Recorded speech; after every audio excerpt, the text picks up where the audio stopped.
तो कल काफ़ी सारी चीज़ें हमने सुनी, समझी और समझ में आया कि तनाव का कारण क्या है हमारे जीवन में। अच्छा, कितने लोग हैं जिन्हें रियलाइज़ हुआ कि बहुत गड़बड़ चल रही है लाइफ में। लाइफ बहुत सिंपल है, लेकिन कुछ चीज़ें ना समझने के कारण लाइफ बहुत कॉम्प्लिकेटेड हमने बना ली है। कितने लोग हैं जिन्हें ये रियलाइज़ हुआ। अच्छा, पहली बात, कल कौन कौन आए थे? नहीं, उस ज़्यादा देना, मुझे वो दिखता नहीं है, तो उसके हिसाब से मैं एडजस्ट करूँगा। ओके, नहीं उसकी ज़रूरत नहीं, ओके। तो कल कितने लोग थे जो कल आए थे? हाथ उठाए। ऑलमोस्ट। चलिए, थैंक यू। अपने लिए एक जोरदार ताली बजाइए कि आपने अपने लिए दूसरा दिन निकाला है। दूसरों के लिए तो आप बहुत कुछ करते होंगे, लेकिन आज कुछ आपने अपने लिए किया। और पहली बार जो आज आए हैं वो हाथ उठाएं। काफी लोग जो हैं वो पहली बार भी आए हैं, इनके लिए जोरदार ताली बजाइए। तो मैं क्विकली रिवाइज करूंगा, कल हमने क्या सुना और समझा, और आज हम क्या सुनने और समझने वाले। ठीक है जी। तो कल हमने तनाव के कुछ मुख्य कारण जाने थे, जिसमें सबसे पहले हमने क्या समझा था कि पहली जो सोच है हमारी कि हमारे पास सुविधाएं हो, धन हो, दौलत हो, इज्जत हो, शोहरत हो, अच्छी नौकरी हो, अच्छा परिवार हो, ये सब कुछ हो तो जीवन में कभी भी तनाव नहीं हो सकता। लेकिन पता चला कि इसके अलावा भी बहुत सारे कारण हैं जीवन में जो तनाव का रूप बन सकते हैं। पहला जो हमने जो समझा वो ये था कि हम चिंताएं बहुत करते हैं हर चीज़ की, हर चीज़ को अपने हिसाब से चलाने की कोशिश करते हैं। माँ बाप बच्चों को चलाने की कोशिश करते हैं, बच्चे माँ बाप को चलाने की कोशिश करते हैं, बॉस है वो अपने एम्प्लॉय को चलाने की कोशिश करता है, और एम्प्लॉयज़ जो हैं वो कोशिश करते हैं कि बॉस हमारे हिसाब से चले। तो फैमिली डिस्प्यूट भी होते हैं इस कारण से, और हमारे प्रोफेशनल लाइफ में भी डिस्प्यूट्स होते हैं। और एक दूसरे को ना समझने के कारण, जैसे कल बताया कि हम सामने वाले की मानसिकता को नहीं समझ पा रहे हैं कि वो किस मानसिकता से गुजर रहा है, क्योंकि हमारे भीतर ही इतनी सारी उलझनें हैं कि दूसरे को समझने के लिए हमारे पास समय ही नहीं है। दूसरी चीज हमने जानी कि हम लाइफ में, सब लोग लाइफ में ग्रो करना चाहते हैं तो शॉर्टकट्स लगा रहे हैं। ठीक है, शॉर्टकट्स बिजनेस में भी लगा रहे हैं, शॉर्टकट्स हम अपने पारिवारिक जीवन में भी लगा रहे हैं, ताकि टेम्परेरी लाइफ में हमको क्या मिल जाए, रिलीफ मिले, हमारी समस्याओं का समाधान हो जाए। एक्सपेक्टेशंस, ये भी हमारे जीवन में दुख का कारण है। एक्सपेक्टेशंस बहुत सारे प्रकार की है, पारिवारिक एक्सपेक्टेशंस है, प्रोफेशनल एक्सपेक्टेशंस है, ठीक है, सोशल एक्सपेक्टेशंस जो हम समाज से करते हैं कि हमारे समाज जन जो हैं वो कैसे होने चाहिए, उनका हमारे प्रति व्यवहार कैसा होना चाहिए, हम जैसा सोचते वैसे वो क्यों नहीं सोचते हैं। जबकि सच्चाई तो ये है कि हम सब लोग इस धरती पर बियोलॉजिकली भी डिफरेंट हैं। एक माँ की कोख से दो जन्म लेने वाले बच्चे एंटायरली डिफरेंट होते हैं। अगर ट्विंस होंगे तो शक्ल से सेम होंगे, लेकिन उनकी सोच अलग होगी। मान लो सोच भी किसी हद तक अच्छी हो तो उनकी कर्म गति अलग होगी, इसलिए उनके कर्म एक्शन जो होंगे वो टोटल डिफरेंट होंगे। तो हम जब नहीं समझ पाते हैं तो कंफ्यूज होकर के परेशान हो जाते हैं, समस्या में ग्रस्त हो जाते हैं। आज का टॉपिक ही वही है कि ऐसी कंफ्यूजन अगर हमारी सोशल लाइफ में, प्रोफेशनल लाइफ में, या फैमिली लाइफ में, या पर्सनल लाइफ में वो कंफ्यूजन आए, तो ऐसे कंफ्यूजन भरी स्टेट ऑफ माइंड में सरलता से हम, क्लैरिटी से हम डिसीजन कैसे लें, वो आज का हमारा विषय है। ठीक है, तो एक और चीज़ जो मैं कल मिस कर गया था वो ये थी कि क्योंकि मेरे पास समय की कमी थी, मैं वो उस चीज़ को भी कवर करना चाहता था, लेकिन समय बहुत हो गया था। 7:15, 8:20 के बाद थोड़े 2, 4, 5 लोग उठना शुरू किए, जो मेरे लिए एक सिम्टम था कि भाई अभी टाइम हो चुका है, घर भी जाना है हमको, तो इसलिए कल वहीं फिनिश किया। मूल कारण जो आज पारिवारिक जीवन में जो तनाव का है वो है न्यूक्लियर फैमिलीज, हस्बैंड वाइफ और एक बच्चा। Joint family system total eliminate हो चुका है, कोई किसी के साथ रहना नहीं चाहता है। सब पढ़े लिखे हैं, पत्नी भी पढ़ी लिखी है, पति भी पढ़ा लिखा है, माता पिता भी हमारे पढ़े लिखे हैं, एक दूसरे के साथ नहीं जमती तो सब लोग सोचते हैं हम अलग रहेंगे, खुश रहेंगे। लेकिन मैं आपको एक बात बताना चाहता हूं कि पारिवारिक जीवन में हो सकता है विचारों का मतभेद हो, लेकिन संगठन में रहने में जो मजबूती है वो अकेले में नहीं। इसका कारण मैं आपको बताता हूं, आप मुझे करेक्ट करना अगर मैं गलत बोलूं तो। बच्चे अपने मन की बात अपने माँ बाप से सरलता से शेयर करते हैं या दादा दादी से? देखो, सब ज्ञान है आपको। क्यों? क्योंकि दादा दादी हमेशा बच्चों के फेवर में रहते हैं, पोतों के फेवर में रहते हैं। इसलिए पोते पोती जब भी जीवन में किसी समस्या में होंगे तो वो क्या करते हैं, अपने दादा दादी को कन्विंस करने की कोशिश करते हैं कि वो हमारे माता पिता से हमारी इस समस्या का सलूशन दें। लेकिन आज की डेट में कहाँ है ऐसा?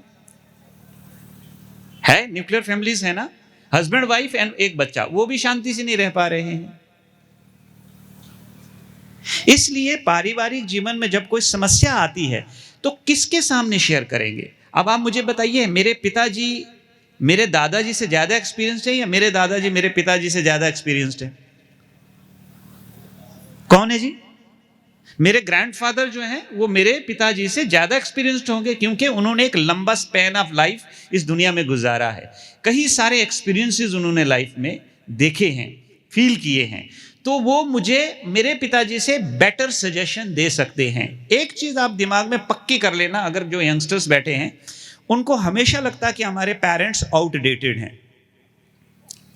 हर यंगस्टर को क्या लगता है कि मेरे पेरेंट्स जो हैं वो आउटडेटेड है, जमाने के साथ नहीं चल रहे हैं। लेकिन मैं आपको एक चीज पक्की बता दूं, जमाना कितना भी बदल जाए, बेसिक्स को आप कभी चेंज नहीं कर सकते हैं। 100 साल पहले भी वो थे, आज भी हैं और आगे भी वो ऐसे के ऐसे ही रहने वाले हैं। हाँ, थोड़ी इंफॉर्मेशन में वेरिएशन हो सकती है कि हम यंगस्टर्स हैं, हमारे पास जो जानकारी वो अपडेटेड है, और हमारे पिताजी और दादाजी के पास जो जानकारी वो थोड़ी आउटडेटेड है। हम मोबाइल के ज़माने की चीज़ों को समझते हैं और वो लोगों की बातों के ज़माने को चीज़ों को जो है वो समझते हैं। तो एक कोशिश करें आप सब लोग, हम 3 भाई हैं और तीनों के तीनों एक ही घर में एक ही छत के नीचे रहते हैं। बड़े भाई के 3 बच्चे हैं, छोटे भाई के 2 बच्चे हैं, 3 और 2 5, माता पिता 6-7, ठीक है, और फिर हम 3 भाई 8-9 10, ठीक है। ऐसे 11-12 लोगों की हमारी एक टीम है। क्या हमारे पारिवारिक जीवन में कोई समस्याएं नहीं आती होंगी? क्या बच्चे हमारे जो 5-6 बच्चे हैं घर में रहते हैं वो आपस में लड़ाई झगड़ा नहीं करते होंगे? करते होंगे ना। लेकिन जब हमारे जीवन में स्पिरिचुअलिटी आ जाती है, आध्यात्मिकता आ जाती है, तो हमारा चीजों को, दृश्यों को देखने का पर्सपेक्टिव जो है, दृष्टिकोण जो है, वो दृष्टिकोण हमारा बदल जाता है।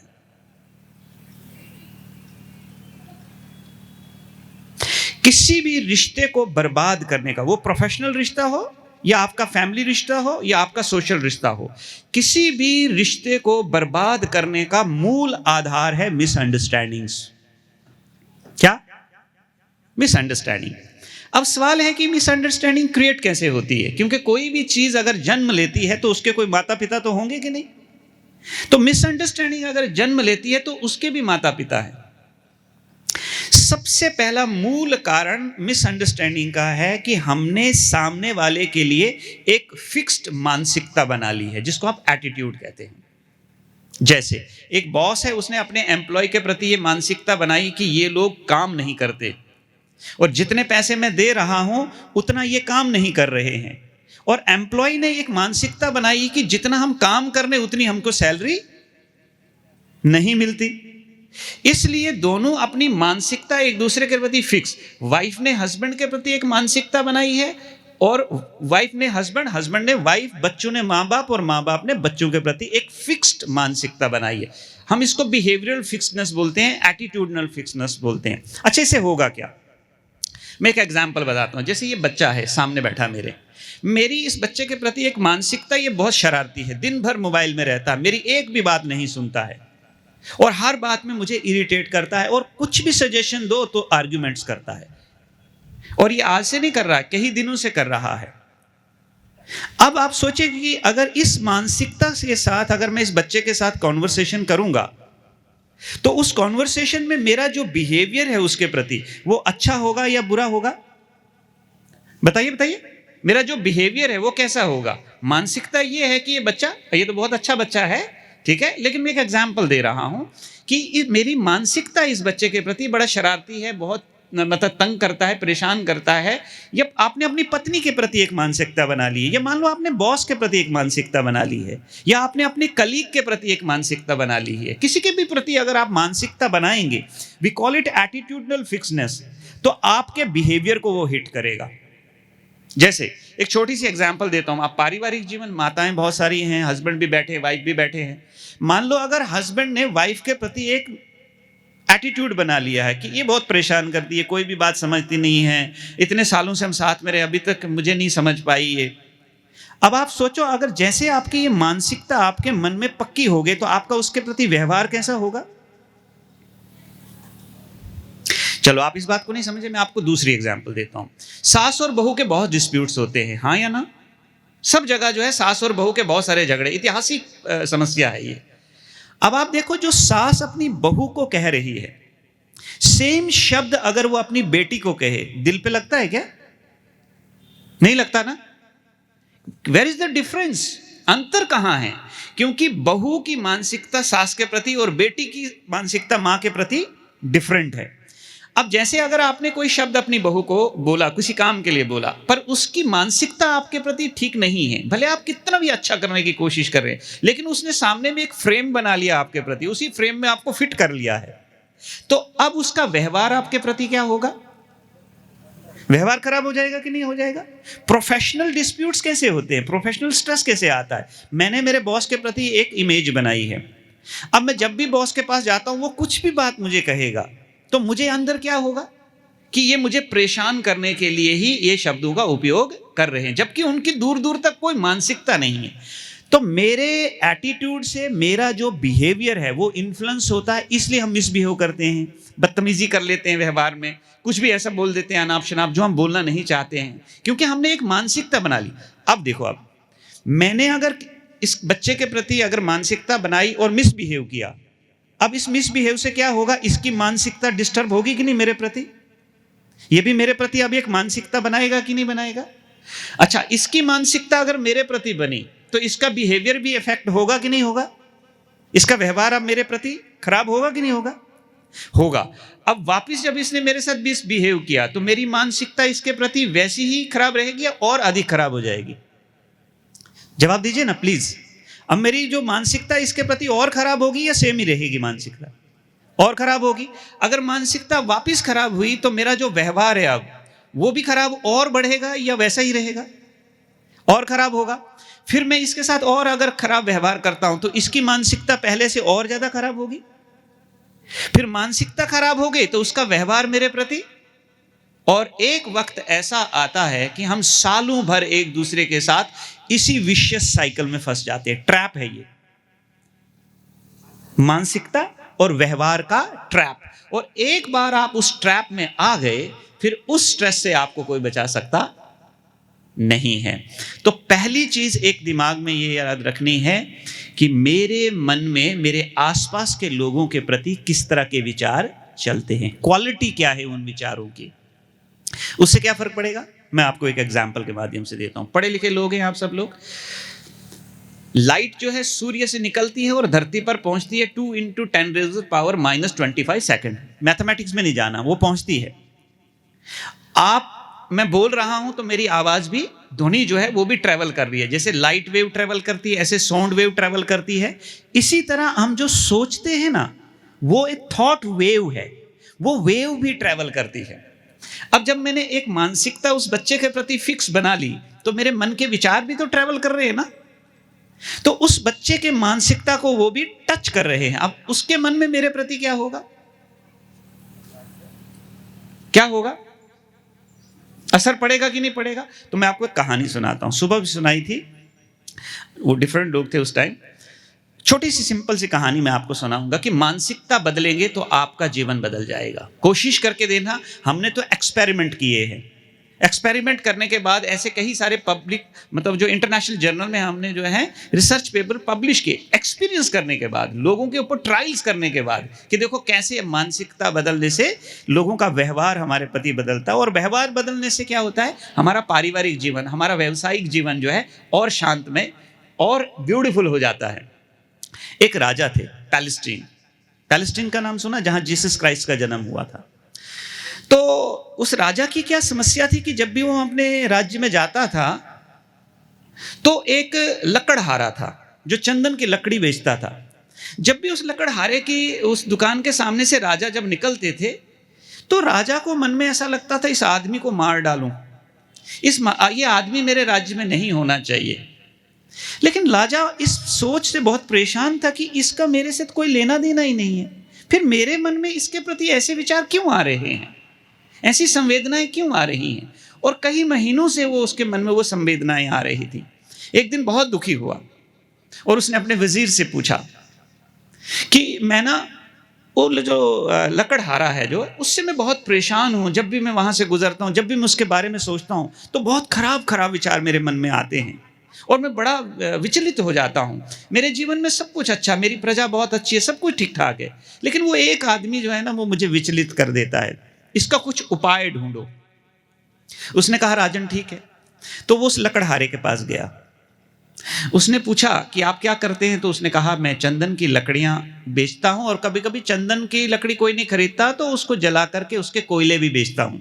सोचो, चंदन है उसके पास लेकिन कोई कस्टमर नहीं मिल रहा तो क्या करता है? कोयले बना करके चंदन के। आपके जीवन में भी जो रिश्ते हैं ना वो चंदन जैसे हैं, लेकिन आर्ट नहीं है ना, तो फिर वो जला के हम उन कोयलों को बेच रहे हैं। तो क्या हुआ कि राजा वजीर ने उससे पूछा कि क्या काम करते? तो उसने कहा मैं चंदन बेचता हूं। तो उसने कहा कि कैसा चल रहा है आपका कारोबार? बोले बहुत खराब चल रहा है। तो उसने पूछा कि आपका जो ये कारोबार है ये अगर सरल करना हो तो क्या तुम्हारे मन में क्या विचार आ रहे हैं? पर उसको ये नहीं मालूम ये वजीर है। उसने कहा मेरे मन में बस एक ही विचार आता कि राजा मरे तो मेरा चंदन बिके। क्यों? राजा को ही तो चंदन में जलाया जाता है ना, तो वो मरे तो बल्ब में मेरा चंदन बिके तो मेरी गरीबी दूर हो जाए। वजीर को एक सेकंड में समझ में आया कि बाइलैटरल कम्युनिकेशन हो रही है, कि दोनों तरफ से जो है वाइब्रेशंस ट्रैवल कर रहे हैं। इधर लकड़हारा राजा के मरने की इच्छा कर रहा है और राजा इसका खून करना चाहता है। तो अब समस्या है। वो आया और उसने राजा को तो बताया नहीं वो ऐसा आपके बारे में सोचता, नहीं तो उसको तो फांसी पे चढ़ा देता वो। तो उसने सोचा इस समस्या का अब सलूशन निकालना पड़ेगा। तो उसने राजा को कहा कि राजन मेरे पास एक बहुत बढ़िया उपाय है इस समस्या का समाधान करने के लिए। तो कहावत कल क्या सुनाई थी? मरता क्या ना करता। तो बोले बताओ क्या करना पड़ेगा? बोले राजन अपने इस राज्य में चंदन का कोई भव्य मंदिर नहीं है, तो मैं चाहता हूं कि एक चंदन का भव्य मंदिर का निर्माण किया जाए। इसके निर्माण से आपको इस विचार से मुक्ति मिलेगी। कहावत है मरता क्या ना करता हो। तो उसने कहा सोच क्या रहे हो, काम चालू करो। पक्की बात है? बोला मेरी इस समस्या का समाधान हो जाएगा। बोले पक्का हो जाएगा। तो अब चंदन का ये वजीर जो है वो चंदन वाले उस व्यक्ति के पास जाता है, लकड़हारे के पास जाता है और उसको कहता है कि तेरी ये गरीबी खत्म होने का वक्त आ चुका है। हम चाहते हैं, हमारे राजा ने, उसने अपनी आइडेंटिटी बताई, मैं वजीर हूं और हमारे राजा चाहते हैं कि इस नगर में एक भव्य चंदन की लकड़ी का मंदिर बने। सोचो उस लकड़हारे के मन में क्या आया होगा। बहुत खुश हुआ और उसने कामकाज करना शुरू कर दिया। कितने लोग हैं जो बिजनेस में यहाँ? हाथ उठाना जरा जो बिजनेस करते हैं। अच्छा, पेमेंट आपको एडवांस में मिलती है या काम करने के बाद मिलती है? काम करने के बाद में ही मिलती है ना, वो उसमें इतनी गारंटी नहीं रहती है, पर मिलती काम करने के बाद ही है। अब लकड़हारे ने कॉन्ट्रैक्ट जो ले लिया और इधर उधर से चंदन की लकड़ी मंगानी शुरू करी और मंदिर धीरे धीरे बनना शुरू हुआ। अब ये जो लकड़हारा है, चूंकि पैसे तो इसको बाद में मिलने थे मंदिर बनने के बाद, दिन रात भगवान से प्रार्थना करा कि भगवान ये राजा मरना नहीं चाहिए, नहीं तो मंदिर अधूरा रह जाएगा। क्योंकि अगर ये मर गया तो मंदिर नहीं बनेगा, बीच में रहेगा और मेरी पेमेंट टोटल अटक जाएगी। तो जब वो दिन रात ऐसा सोचने लगा तो धीरे धीरे राजा के मन में जो उठने वाली संवेदनाएं थी वो संवेदनाएं भी धीरे धीरे धीरे धीरे शांत होती गई। और एक वक्त ऐसा आया कि राजन जब भी उस नगर से गुजरता तो उसी लकड़हारे के प्रति उसके मन में आता कि देखो कितना महान है, इसने कितना महान कार्य मेरे राज्य में किया। इस पूरी घटना से मैं आपको एक ही चीज बताना चाहता हूं, आपकी सोच ही आपके तनाव का कारण है। टोपी किसी के सिर पे डालो, इसलिए तेरे दुख तेरे ही रहेंगे, तू इसको सुना, उसको सुना या किसको सुना। ये स्टैंडर्ड लाइन हमेशा याद रखनी। क्या?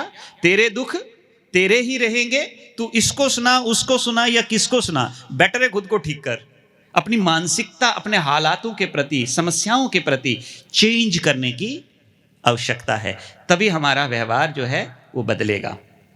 आज का टॉपिक है हमारा कंफ्यूजन से क्लैरिटी की ओर। तो कंफ्यूजन किस बात की है? कॉन्सेप्ट की कंफ्यूजन। इसलिए क्लैरिटी नहीं है कि करना क्या है। क्लैरिटी कब आती है? जब स्पिरिचुअलिटी जीवन में आएगी। आध्यात्मिकता वो आईना है जो आपको चीजों को एज इट इज, जैसी चीजें हैं वैसी ही दिखाने की क्षमता रखता है। आपके जीवन में आने वाली समस्याएं आपसे बड़ी नहीं हैं, लेकिन वो जो समस्या आई है उसको निपटना कैसे है, वो आर्ट ना होने के कारण वो जो घटना है, जो समस्या है, वो आपके जीवन में दुख का कारण बन गई। आर्ट नहीं है। केवल आर्ट आ जाए ना तो आपसे बढ़िया कोई परफॉर्म नहीं कर सकता है।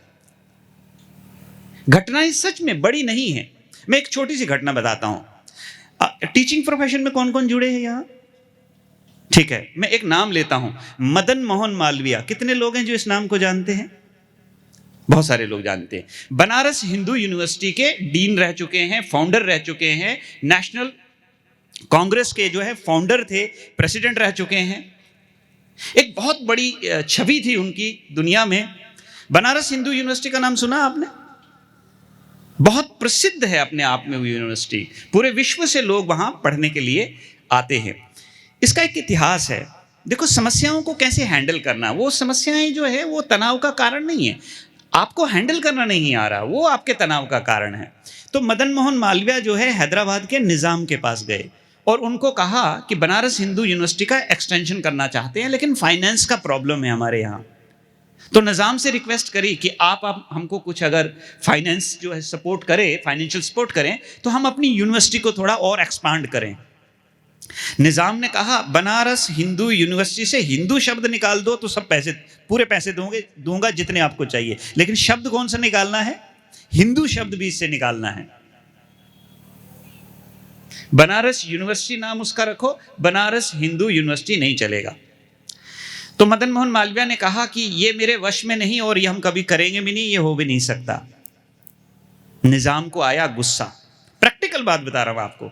उसका राज्य था, ताकत थी उसके अंदर, उसके लिए वो जो उसने किया वो कोई बड़ी चीज नहीं थी। आप भी वही करते हैं। कई बार आपको ऐसा लगता है कि आई एम पावरफुल, मेरे पास प्लान बी भी है, मैं नौकरी करता हूं, पैसे कमाता हूं, समझदार हूं, मेरे माता पिता मेरे सपोर्ट में, I can do any damn thing, I don't care even what you think. आप क्या सोचते हैं? बोला। तो निज़ाम को आया गुस्सा। वो जुत्ती पहनता था, उसने जुत्ती उठाई और दे मदन मोहन मालवीय के मुंह पे मारी।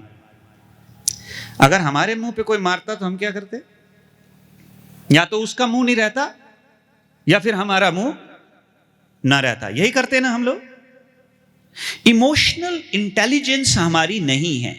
इतिहास रचने वाले इमोशनली बहुत इंटेलिजेंट थे। गौतम बुद्ध, महात्मा गांधी, कोई भी घटना जीवन में आई, उस घटना को उन्होंने अपने जीवन की स्ट्रेंथ बनाया। हर आने वाले पत्थर को सीढ़ी बना करके वो जहां जाना चाहते थे वहां पहुंचे। तो जैसे मदन मोहन मालवीय पे उन्होंने जुत्ती फेंकी, इमोशनल इंटेलिजेंस देखो आदमी की।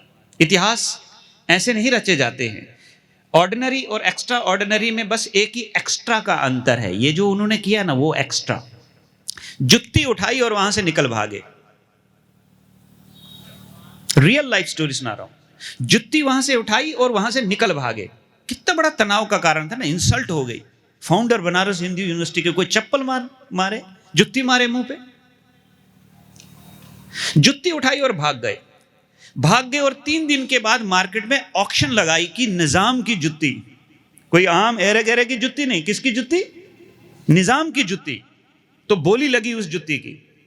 तो 100-200 रुपए में थोड़ी बिकेगी, लाखों करोड़ों में बिकेगी। इतनी महंगी जुत्ती, निज़ाम की जुत्ती है भाई। ये चीज निज़ाम को खबर में मालूम पड़ी कि उसकी जुत्ती जो है वो ऑक्शन में लगी है। तो उसने अपने एडवाइजर को भेजा कि हाईएस्ट बोली लगा के जुत्ती ले आना, मैं किसी आम आदमी के पैर में ये जुत्ती नहीं देखना चाहता हूं। और साहब, आप गूगल करना, आप किसी से मालूम करना, उस जुत्ती के ऑक्शन में जो पैसे आए उसमें बनारस हिंदू यूनिवर्सिटी का एक्सटेंशन हुआ। हमारी समस्याएं बड़ी नहीं हैं, तनाव का कारण नहीं है, कंफ्यूजन का कारण नहीं है। क्लैरिटी, उस समस्या पे कैसे स्थिर रहना है, कैसे रिस्पॉन्ड करना है, वो रिस्पॉन्स हमारे हाथ में नहीं है। इसलिए आउटकम कौन डिसाइड कर रहा है? इवेंट डिसाइड कर रहा है। दूसरी घटना मैं आपको सुनाता हूं। कंफ्यूजन नहीं होनी है, क्लैरिटी दूंगा आज आपको मैं। डिसीजन कैसे लेना है वो भी आज आपको बताऊंगा। जिस भी समस्या से आप जूझ रहे हैं उसका एकदम सटीक आपको क्लैरिटी दूंगा। वेस्ट बंगाल में एक औरत पैदा होती है। 12 साल की इस औरत का 12 साल की उम्र में इसकी शादी होती है। यहां कोई 12 साल की उम्र में शादी किया हुआ है कोई? शायद कोई नहीं। ध्यान से सुनना आप। 12 साल की उम्र में शादी होती है और 24 साल की उम्र तक 4 बच्चों की मां बन जाती है। 25 साल की उम्र में पति शरीर छोड़ देता है, विधवा औरत। ठीक है? क्या किसी को थोड़ा सा रियलाइज हो रहा मैं किसकी बात कर रहा हूं? नहीं होगा आपको। क्यों? मैं बाद में बताता हूं। 25 साल की उम्र में पति की मौत होती है। उसको लीवर का कुछ इन्फेक्शन था और उसका ट्रीटमेंट गांव में नहीं हो पाया और उस ट्रीटमेंट के कारण ही वो ना होने के कारण उसकी मृत्यु हुई। घटना है एक। आपके जीवन में भी घटनाएं घटती है ना, वही तनाव का कारण है ना। वो तनाव का कारण नहीं है, आपकी तैयारी ठीक नहीं है। कैसे? सुनो ध्यान से। रियल लाइफ स्टोरी सुनाऊंगा आपको मैं। कहानी राजा रानी की नहीं, बीरबल अकबर की भी कहानियां नहीं, real life story on ground. पति की डेथ हुई। इस घटना से एक बहुत बड़ा जीवन में झटका लगा और मन में विचार आया कि जो मेरे पे बीती इस छोटी सी उम्र में वो किसी और महिला पर ना बीते, कुछ ऐसा जीवन में करना है। सब्जियां बेचना शुरू किया। सब्जी बेच के क्या कर लेंगे आप? सब्जी बेचने वाला क्या कर सकता है जी? वो भी एक औरत सब्जियां बेच के क्या कर लेगी? सब्जियां बेच करके उसने पहले बच्चे को डॉक्टर बनाया, दूसरे बच्चे को नर्स बनाया और इन दोनों को, एक को डॉक्टर और एक को नर्स बना करके एक छपरे में एक हॉस्पिटल खोला। और धीरे धीरे धीरे धीरे हॉस्पिटल आगे बढ़ाते बढ़ाते बढ़ाते वेस्ट बंगाल में आज एक बड़े हॉस्पिटलों में से एक हॉस्पिटल है जिसका नाम है ह्यूमैनिटी हॉस्पिटल। वो हॉस्पिटल सुभाषिनी मिस्त्री के नाम से है। एक घटना आपके जीवन में आपको तोड़ के रख सकती है या आपको एक बहुत बड़ा महान व्यक्ति बना सकती है। डिपेंड करता है कि आपके जीवन में वो जो समस्या है आप उसको कैसे लेते हैं। आप उसे गिफ्ट के रूप में ले रहे हैं या फिर आप उसे समस्या के रूप में ले रहे हैं। यह डिसाइड करता है आपका एटीट्यूड क्या है लाइफ के प्रति। आपकी पत्नी आपके समस्या का कारण नहीं है, आपका जॉब आपके समस्या का कारण नहीं है, परेशानी का कारण नहीं है। उस समस्या को हैंडल कैसे करना वो आर्ट हमारे अंदर नहीं है। इसलिए छोटी सी समस्या जो है वो एग्रीवेट हो जाती है और हम आउट ऑफ कंट्रोल हो जाते हैं। और जैसे कोई इवेंट आया, जैसे आज सुबह से बहन जी बोल रहे थे, आज तो आपको एकदम पूरा नॉन स्टॉप जो है लोगों से मिलना, एक आया, दूसरा आया, तीसरा आया, हर आदमी अपनी अपनी समस्याएं बता रहा है। मैं पूरे एनालिसिस पिछले 25 सालों से लोगों का कर रहा हूं। समस्या नाम की कोई चीज ही नहीं है, हमारी तैयारी ठीक नहीं है।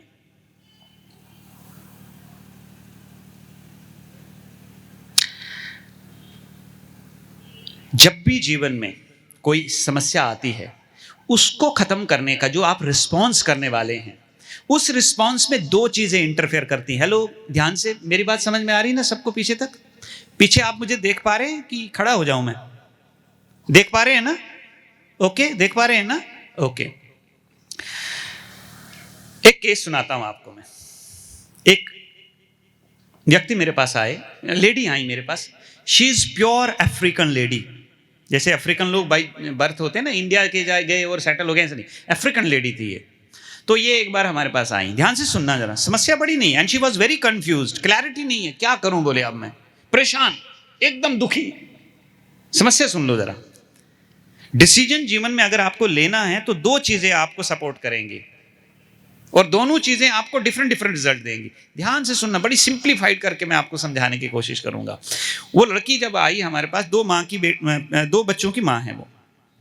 उसने कहा, मैंने उसको पूछा तुम्हारी समस्या का कारण क्या है? तो बोले मेरा पति, वो दूसरी शादी कर रहा है, ये मेरे समस्या का कारण है और इस कारण से मैं बहुत दुखी हूँ, मैं बहुत परेशान हूँ, मैं एक्सेप्ट नहीं कर रही हूँ, मैं डिसीजन नहीं ले पा रही हूँ, मैं बहुत कंफ्यूज हूँ, सुसाइड करने के विचार आते हैं, बच्चों का चेहरा देखती हूँ तो मैं समझ नहीं पाती हूँ कि क्या करूँ। आई एम वेरी मच, मेरा टोटल टॉप फ्लोर हैंग हो चुका है, प्लीज आप मुझे बताइए मुझे क्या करना है।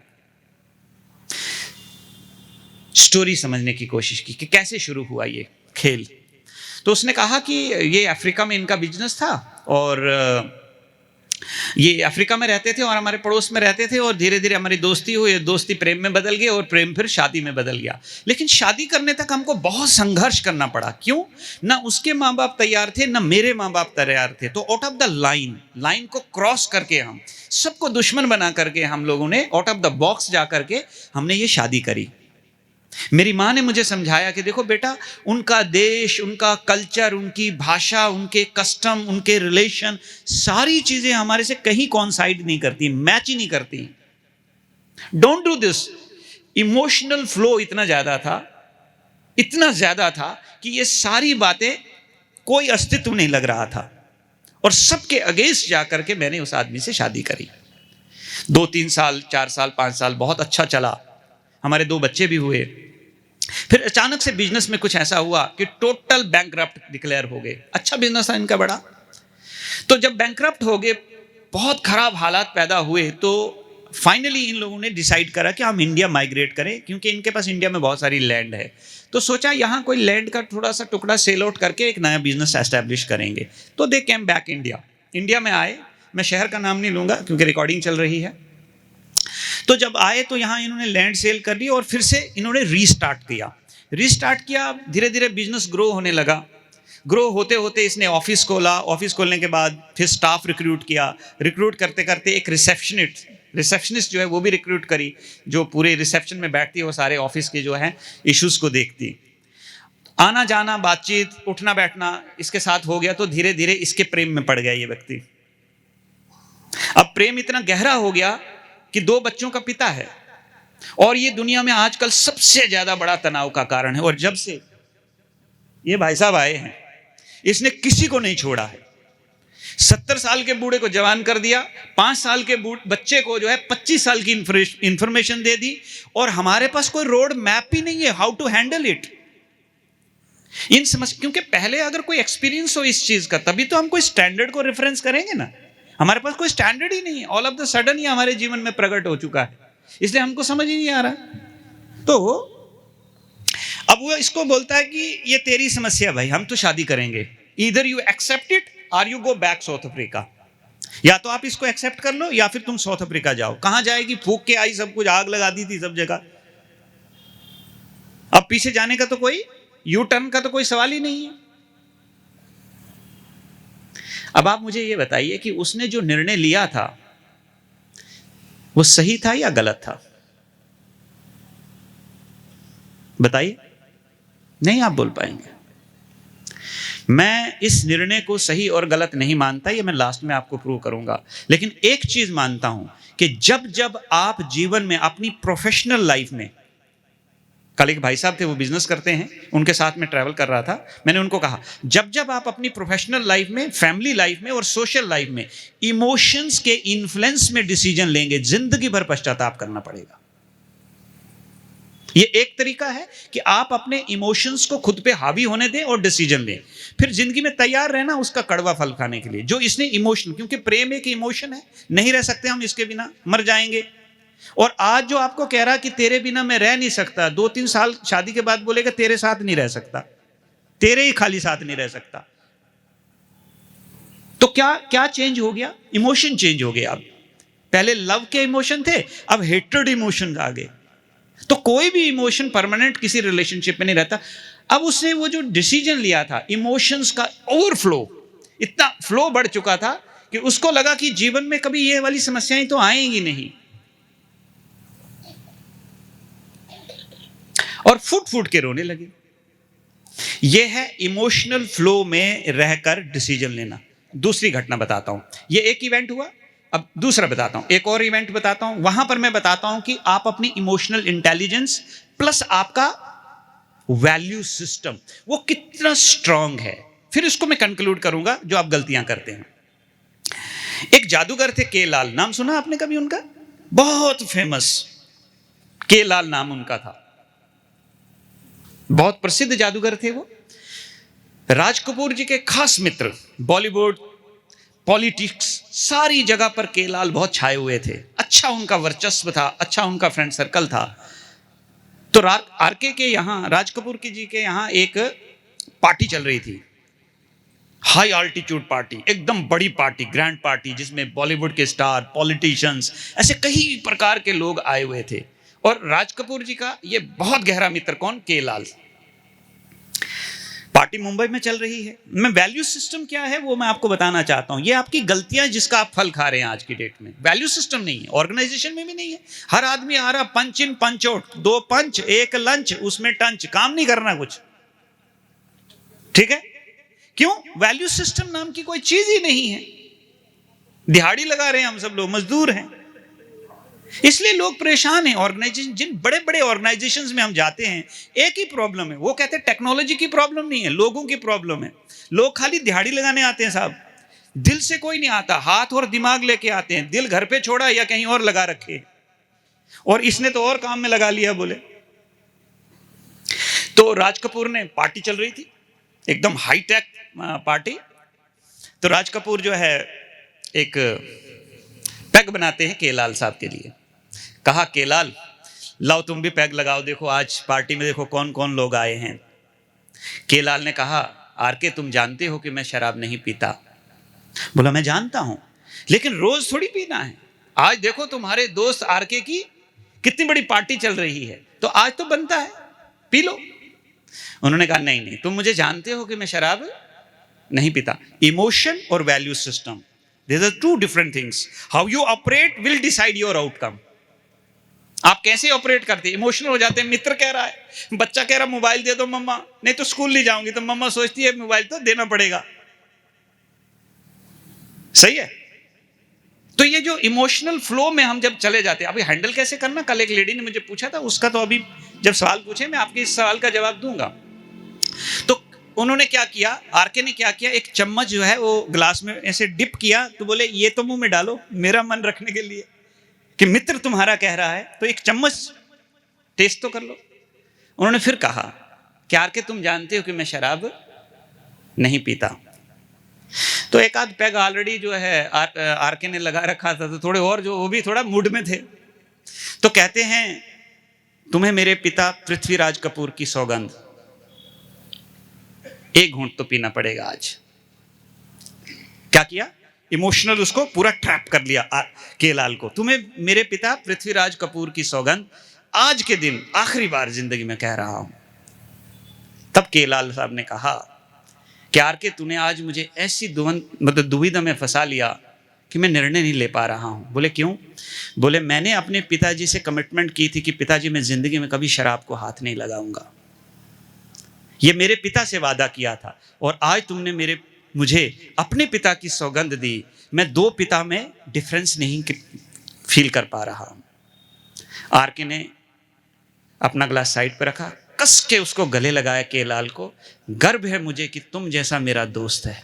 कुछ भी हो जाए, लेकिन अपने वैल्यू सिस्टम को कॉम्प्रोमाइज नहीं करना। क्या समझ में आया?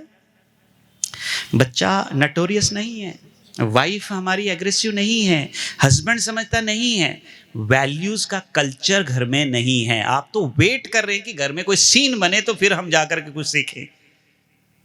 और आप में से 90% लोग समस्याओं से जूझ रहे हैं, इसलिए आप आए। बाकी सब लोग जिनके नहीं है और उनको पता नहीं, वो यहां नहीं है। आपकी समस्या ही आपको यहां तक लाई है। इसलिए हमारी जो समस्याएं हैं वो बड़ी नहीं। एक चीज हमेशा, जब भी आप कंफ्यूज हो, आपको डिसीजन लेना है, अपने इमोशंस को खुद पे हावी होने मत देना। लेकिन ये तभी होगा जब आपका वैल्यू सिस्टम बहुत कॉन्क्रीट होगा।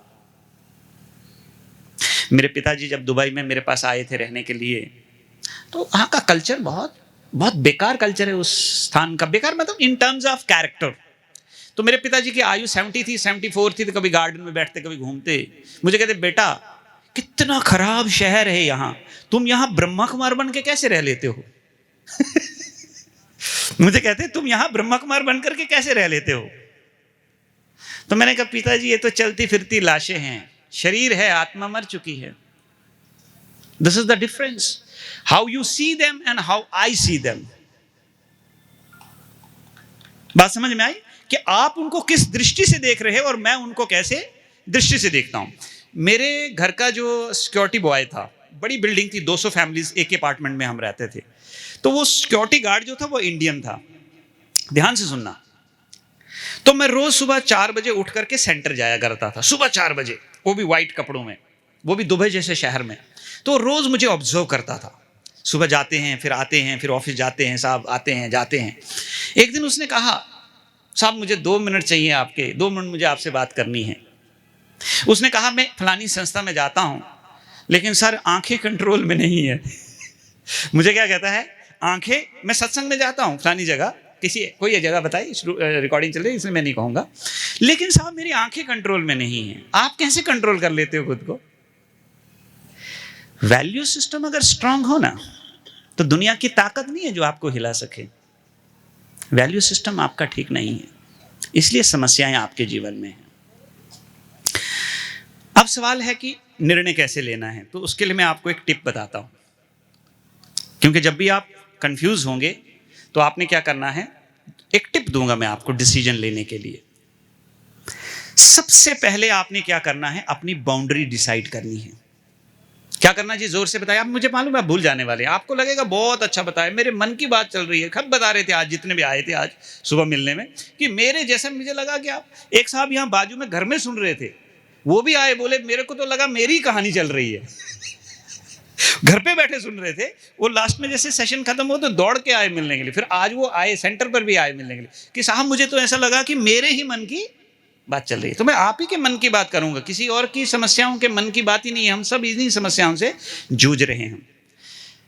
अगर आपको जिंदगी में सुखद जीवन का अनुभव करना है तो एक चीज आज आप इस गेट को क्रॉस करने से पहले, बाहर जाने से पहले मेरी ये गांठ बांध लेना। आप सब लोग, आप अपनी बाउंड्रीज डिसाइड करिए। क्या करते हैं आप, बाउंड्री से बाहर निकल जाते हैं। सीता बाउंड्री से बाहर गई, सबकी लंका लग गई।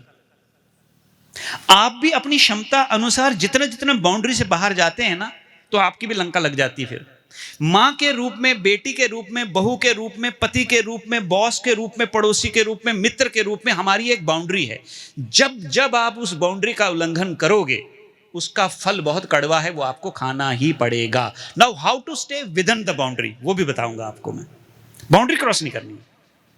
आपको मैं एक लाइव एग्जांपल बताता हूं। मिताली बहन बोलती हैं कुछ भी कहो आप एक एग्जांपल जरूर देना, ताकि सब लोग रिलेट कर पाएं, क्योंकि इनकी यही समस्या है। वो भी एक काउंसलर ही हैं, काउंसलिंग कराती हैं, तो उनको भी पूरा अनुभव है इस सब चीज़ों का। अब ध्यान से सुनना। मेरे पास एक इंजीनियर आता, बहुत बड़ी कंपनी में बहुत अच्छे ओहदे पर है। समस्या क्या है उसकी, शादी हुए मात्र इनके 1.5 साल हुए, इनको डिवोर्स लेना है, एक दूसरे के साथ नहीं रहना। अब आप देखना कि कितनी बड़ी घटना है। आप हंस पड़ोगे कि ये भी कोई घटना है, ये भी कोई समस्या है। लेट मी टेल यू कि समस्या क्या थी। आपने निर्णय लेना है। कल मैंने आपको एक स्टोरी सुनाई थी, उसका उत्तर नहीं दिया था कि साहब सही और मैडम सही, या मैडम गलत या साहब गलत, या साहब गलत या मैडम गलत, या दोनों गलत या दोनों सही। यही बताया ना, उसका सोल्यूशन आज बताऊंगा। एक केस था। अब इस केस में था क्या, इनके झगड़े का कारण क्या था, ये डिवोर्स क्यों लेना चाहते हैं दोनों। सुनना जरा, कितनी बड़ी रॉकेट साइंस है। मैडम कहती है ये क्या करता है, ये रोज सुबह 6 बजे ऑफिस जाता है, रात को 7 बजे पूरा कंपनी इसको निचोड़ देती है, बहुत मेहनत करता है ये। और ये क्या करता है, हर महीने 20,000 गांव में अपने भाइयों को भेजता है। कह के इसको मैं थक गई कि तेरी वजह से वो सारे के सारे निठल्ले हो गए, कुछ नहीं कर रहे। तू पैसे भेजता है, वो पैसों से एंजॉय करते हैं, इसलिए वो कुछ काम नहीं कर रहे, तो तू ये काम करना बंद कर। सुनता नहीं है मेरी बात, और मुझसे इसलिए सहन नहीं होता, इसकी मेहनत में देखती हूं, वो कुछ नहीं करते हैं, फिर भी उनको जो है ग्रैटिट्यूड नाम की कोई चीज नहीं है उन लोगों के अंदर। तो मैडम जो कह रही थी वो ठीक था या गलत था, बताइए। सही है ना, उसके हिसाब से तो बिल्कुल सही है ना, कि वो जो कह रही मेरा पति इतनी मेहनत कर रहा तो 20,000 क्यों दे रहा भाई उन लोगों को। तो मैंने उसको पूछा कि आप ऐसा क्यों काम करते हैं, जब वो लोग भी तो मतलब समझदार है, नौकरी कर सकते हैं, काम कर सकते हैं, तो तुम हर महीने क्यों 20,000 रुपये उनको भेजते हो। अब सुनना जरा उसकी कहानी। कई बार आपको दो तरफी कहानी समझ में नहीं आती है, इसलिए राइट डिसीजन नहीं आप ले पाते, इसलिए कंफ्यूज। तो क्लैरिटी कैसे चाहिए, क्लैरिटी, सब्जेक्ट की क्लैरिटी जब तक नहीं होगी तब तक आप राइट डिसीजन नहीं ले पाएंगे, और फिर जिंदगी भर अपने लिए वो डिसीजन का मातम मनाना पड़ेगा। मातम मनाने से सीन चेंज होने वाला नहीं है। मैंने उसको पूछा क्यों करते हो आप ऐसा काम? बिल्कुल सही कह रही है। उसने कहा कि हम 3 भाइयों में मैं सबसे छोटा हूं और पढ़ने लिखने में मैं सबसे इंटेलिजेंट था। तो मेरे पिताजी किसान हैं, उन्होंने सोचा कि ये 2 लोग इतने शार्प नहीं है पढ़ाई में, ये जिंदगी में कुछ ज्यादा नहीं कर पाएंगे, तो टोटल पैसे की इन्वेस्टमेंट मेरे पे करी कि ये कुछ कर लेगा तो इन 2 को भी तार लेगा। अपने भाइयों का हक खा के आज मैं इंजीनियर बना हूं, और इस चीज का एहसास है मुझे। और मेरी 2 लाख रुपए सैलरी, अगर मैं 20,000 रुपए उनको दे रहा हूं, वो मेरे माँ बाप का ध्यान रखते हैं, गांव के घर का ध्यान रखते हैं, खेती का ध्यान रखते हैं। अगर वो ना होते ना तो मेरे को तो वहां रहना पड़ता। उनकी वजह से मैं बहुत कंफर्टेबल हूं यहां। इसलिए सागर में से 2 बूंदे अगर मैं दे रहा हूं, और वो भी मैं अपने पैसे दे रहा हूं, इसके थोड़ी दे रहा हूं। अगर इसके दे रहा हूं तो इसका पूरा राइट है ये कहने का कि तुम ये काम मत करो। अब ये जो कह रहा था ये भी सही है या गलत है? तो फिर ये डाइवर्स क्यों ले रहे? 2 सही लोग कैसे डिवोर्स ले सकते हैं? बताओ। मैंने उसके हस्बैंड को एक चीज पूछी, अब सोल्यूशन बताता हूं। मैंने उसको पूछा कि जब तुम 20,000 रुपए अपने गांव में भाइयों को भेजते हो, इसको क्यों बताते हो? इसको बताने की क्या जरूरत है? अब सुनना जरा, इमोशनल वीकनेस सुनना जरा। बोला मैं बड़ी ईमानदारी से चलना चाहता हूं। मैंने कहा ले फिर डाइवर्स। देखो, कोई भी इमोशन है ना, वो जरूरत से ज्यादा नहीं होना चाहिए। यही है अपनी बाउंड्री के अंदर रहना। उन दोनों को कहा अगर आप जीवन में सुखद रहना चाहते हैं, मैडम को कहा आप अपनी बाउंड्री में रहिए और ये अपनी बाउंड्री में रहें। अपनी बाउंड्री में रहकर सलाह देनी। हम तो कूद कूद के सामने वाले की बाउंड्री में घुस जाते हैं, अभिमन्यु की तरह। और बाउंड्री में घुसना हमको बहुत बढ़िया आता है, लेकिन बाहर निकलने का फिर कहते हैं मेरी किस्मत ही खराब है। किस्मत नहीं खराब है, तुम्हारी आदतें खराब है। ठीक है?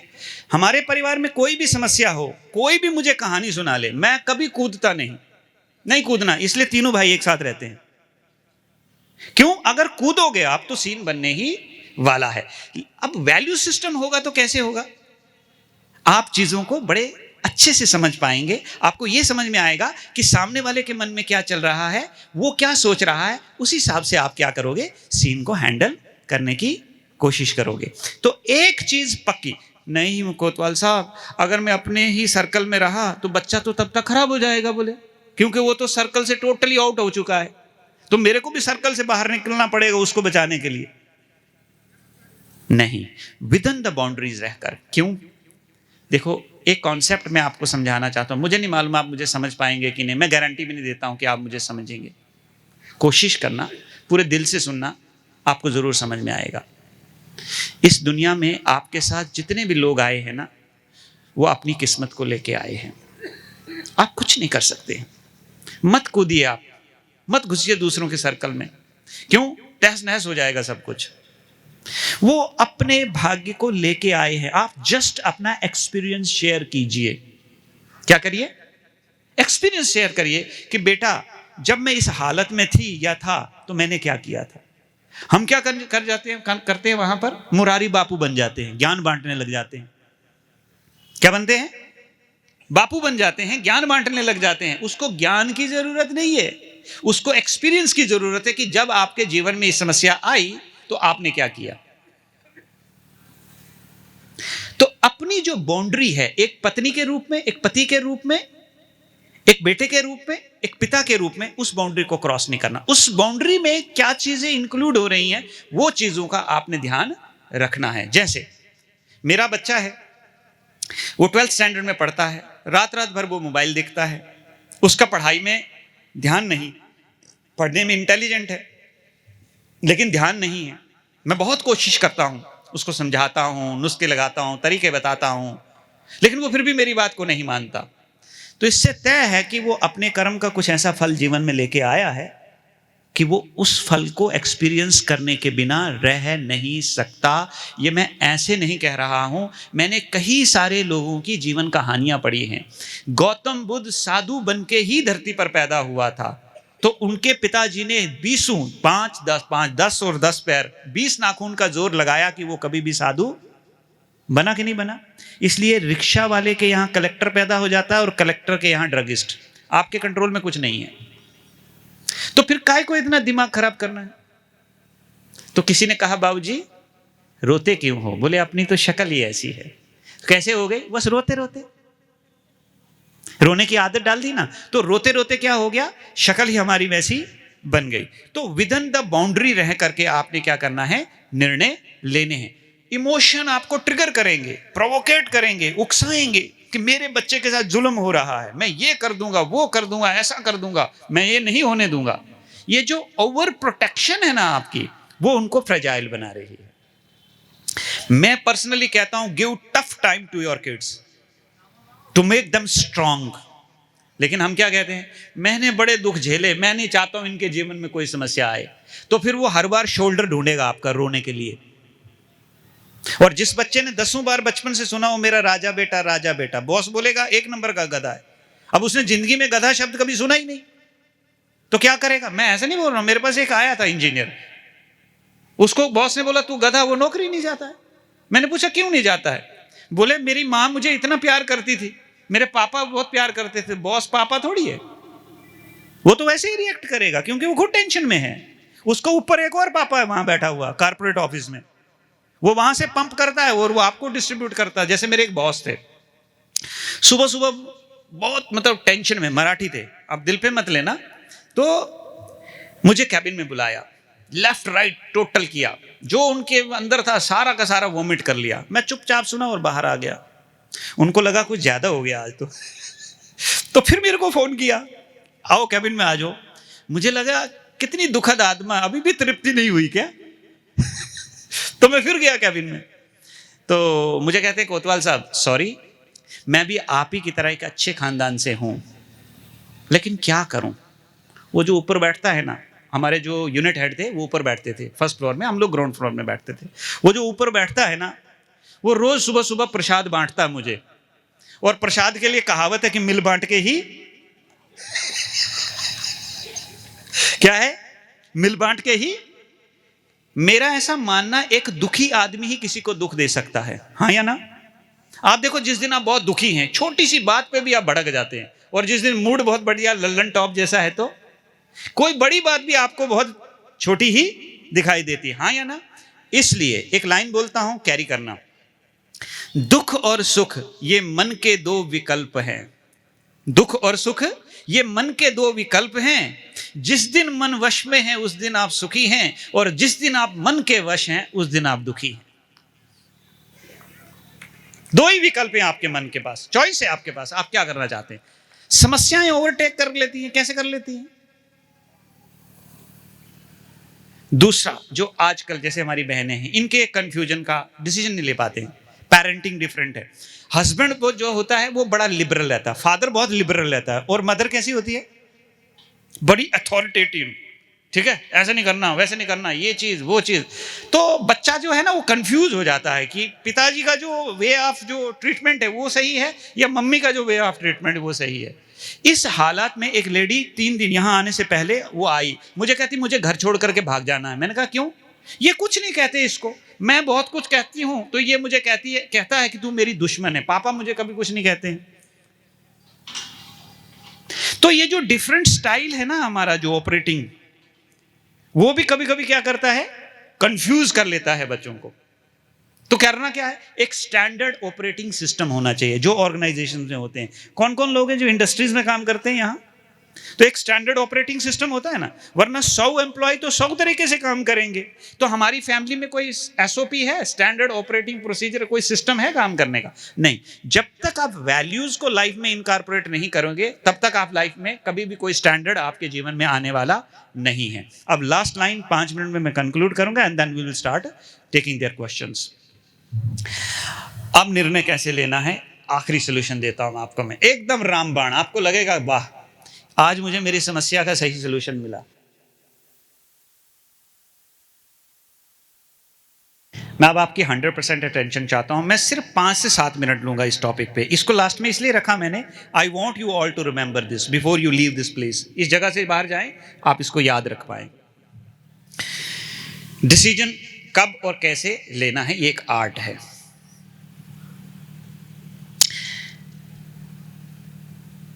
जिंदगी में एक चीज याद रखना, यंगस्टर्स के लिए भी, कितने यंगस्टर्स बैठे हैं बिलो 30? काफी सारे बैठे हैं ना। अच्छा ठीक है, बड़ों के लिए, अडल्ट्स के लिए भी है और बुजुर्गों के लिए भी है।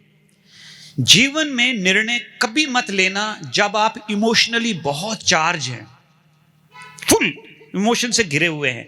नेगेटिव इमोशन या पॉजिटिव इमोशन। पॉजिटिव माना प्रेम हो गया तो दुनिया एक तरफ, तो हम इधर ही जाएंगे।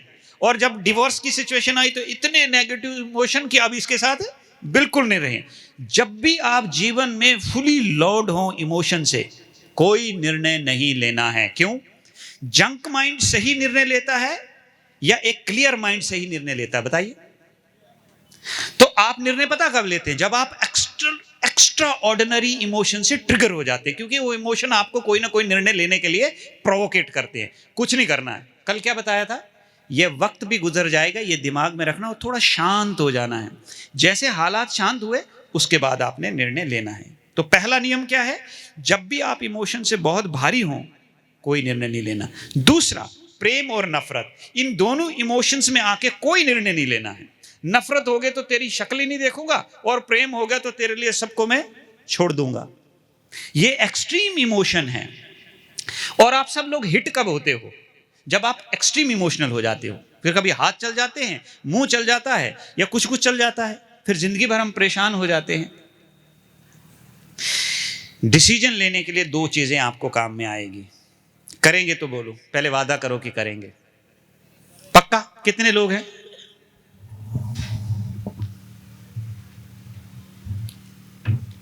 अब बैठना नहीं। हेलो, वादा करो कि आप करेंगे तो मैं आपको बताऊंगा, नहीं तो नहीं बताऊंगा। I don't want to waste my words. मैं अपने शब्दों को भी व्यर्थ नहीं जाने देना चाहता हूं। पक्का करेंगे तो आपको मैं सलाह दूंगा, ठीक है? कंफ्यूजन से क्लैरिटी की ओर। जिंदगी में जब भी आप अपने आप को चौराहे पे पाएं, प्रोफेशनल लाइफ में, सोशल लाइफ में, या आपकी पर्सनल लाइफ में, चौराहा कि ये समझ नहीं आ रहा कि सीधा निकल जाऊं तो भला, या राइट टर्न ले लूं, जीवन में राइट टर्न ले लूं तो भला, या लेफ्ट टर्न ले लूं तो भला, या फिर यू टर्न लेके जहां से आया था वहां से निकल जाऊं। कंफ्यूज चौराहे पे पाएंगे आप, बिजनेस में भी, सोशल लाइफ में भी, और आपकी प्रोफेशनल लाइफ में भी, सोशल लाइफ में भी। तो जब भी आप जीवन में चौराहे पे खुद को पाओ, और ये चौराहा 8 साल के बच्चे के जीवन में भी आता है, 25-50 साल की उम्र के वाले के पास भी आता है, और 90 साल की उम्र वाले के पास भी वो चौराहा आता है। ये चौराहा आपकी जिंदगी में कभी भी आपका पीछा छोड़ेगा नहीं। एक ही स्टैंडर्ड आपने यूज करना है। जब भी आप, whenever you find yourself on a circle, चौराहे पे जब आप अपने आप को पाओ, पहली चीज, हर बात में कल्याण है। पहली चीज, जोर से बोलिए, रिपीट करिए। हर बात में कल्याण है, यह सोच करके निर्णय ले लीजिए। हर बात में कल्याण है, यह सोच करके निर्णय ले लीजिए। और अगर मान लो निर्णय लेने के बाद कल्याण ना हुआ, तो फिर यह कीजिए। क्या? एक कहानी सुनाता हूं आपको। रतन टाटा जी को जानते हैं आप सब लोग? प्रैक्टिकल सुनाऊंगा आपको, इधर उधर की कहानी बिल्कुल नहीं। रतन टाटा जी ने जब जैगवार और रेंज रोवर खरीदा, वो अपने दौर का सबसे कठिन टाइम था रेंज रोवर और जैगवार के लिए। जैगवार की जो गाड़ी है 1 करोड़ से ऊपर बेस मॉडल स्टार्ट होता है। तो रतन टाटा जी ने क्या किया, ये निर्णय लिया कि मैं जैगवार खरीदूंगा और रेंज रोवर खरीदूंगा। जब डील हुई, डील होने के बाद जब वो इंडिया वापस आए, वो डील क्यों की थी उन्होंने, उसके पीछे एक इमोशन था। वो मैं आपको, अगर मुझे टाइम मिला तो जरूर सुनाऊंगा, नहीं तो मैं उसको छोड़ दूंगा यहाँ, उसको भूल जाइएगा। उसके पीछे भी एक स्टोरी थी, उस स्टोरी को आप छोड़ दीजिए। इंडिया में जब आए तो मीडिया ने उनका इंटरव्यू लेते हुए, एक मीडिया लेडी ने उनसे पूछा कि सर, जैगवार और रेंज रोवर इंटरनेशनल मार्केट में पूरी तरह से पिट चुकी हैं, तो आपने इसको खरीदने का निर्णय क्यों लिया? तब उन्होंने एक जवाब दिया था, लेडी ने पूछा कि इतना गलत, इतना खराब निर्णय आपने कैसे लिया और क्यों लिया? तब रतन टाटा जी ने एक बात कही थी कि मैं रतन टाटा जिंदगी में किसी भी निर्णय को सही और गलत नहीं मानता। मैं सिर्फ और सिर्फ निर्णय लेता हूं, अगर सही निकला तो ईश्वर की कृपा मानता हूं, और अगर सही नहीं निकला तो उसको ठीक करने की औकात रखता हूं। क्या? अगर निर्णय सही निकला तो ईश्वर की भावी समझता हूं, उसकी कृपा समझता हूं, और अगर ठीक नहीं निकला तो उसको ठीक करने की औकात रखता हूं। बस जिंदगी में ये दूसरा नुस्खा आपने डिसीजन लेने के टाइम जो है करना है कि पहला थॉट की डिसीजन ले लिया, जो होगा अच्छा होगा, अगर अच्छा नहीं हुआ तो मैं उसे अच्छा प्रूव करके दिखाऊंगा। और दूसरी चीज बताता हूं कि दुनिया में कोई भी चीज, कोई भी इवेंट सही और गलत नहीं होता है, ये हमारी मानसिकता तय करती है कि ये सही है या गलत है। जैसे मान लो कोई किसान है, यहां बैठे किसान है कोई, अच्छा पीछे बैठे हुए, उन्होंने केले की खेती लगाई है, और वो कह रहे थे, आज सुबह भगवान को कह रहे थे कि प्रभु सारी खेती सूख रही है, आज तो बरसो। आज सुबह बोल रहे थे आज तो बरसो। और हमारे शांता दीदी बैठे हैं, वो कह रहे थे प्रभु आज बिल्कुल मत बरसना क्योंकि अगर आप बरसेंगे तो फिर हम तरसेंगे, कोई नहीं आएगा। ठीक है, अब आप मुझे बताइए कि बारिश अच्छी है या बुरी है? ना अच्छी है ना बुरी है, दो लोगों के मन का स्वार्थ डिसाइड करता है कि वो अच्छी है या बुरी है। तो आपके जीवन में कोई भी घटना अच्छी और बुरी, आपकी मानसिकता उसको लेबल लगा लेती है कि ये अच्छी नहीं है। So thank you very much. मैं समझता हूं कि आज काफी चीजों की आपको क्लैरिटी मिली होगी। अगर फिर भी आपके मन में कोई ऐसा प्रश्न है जो आपको बहुत कौंध रहा है, अंदर से बहुत जो है प्रोवोकेट कर रहा है कि ये मेरा प्रश्न अभी तक कवर नहीं हुआ, तो आपके पास टोटल फ्रीडम है। नाम बिल्कुल नहीं लिखना, क्योंकि क्या है, हमको कई बार हम गरिमा भी मेंटेन करते हैं ना कि भाई मैं अपना प्रश्न लिखूं और पता चले किसी को मेरे बारे में कि इसकी लाइफ में ऐसा चला। ऐसा कोई जरूरत नहीं है, नाम मत लिखिए। आप एक प्रश्न लिखिए। आप सबके पास कागज है, कहा था कल घर से लिख के लाना। कोई लाए हैं लिख के? Don't raise your hand. लिख के लाए हैं तो ये सामने टोकरी रखी है, आप सब लोग उसमें अपना अपना प्रश्न लिख के रख दीजिए। अगर लिखना नहीं, किसी को अगर माइक पे बोलना है तो हमारी टीम है, वो आपको, आप हाथ उठाइएगा, वो आपको माइक देंगे। Please get ready, one of you. Okay, तो आप माइक ले लीजिएगा और माइक से आप अपने प्रश्न को पूछेगा। मिताली सिस्टर जो है वो प्रश्न रीड करेंगी और मैं उसका उत्तर देने की कोशिश करूंगा। मिताली बन, आप ऊपर आइए, है ना। अच्छा, एक और कुर्सी जो है अरेंज करनी पड़ेगी।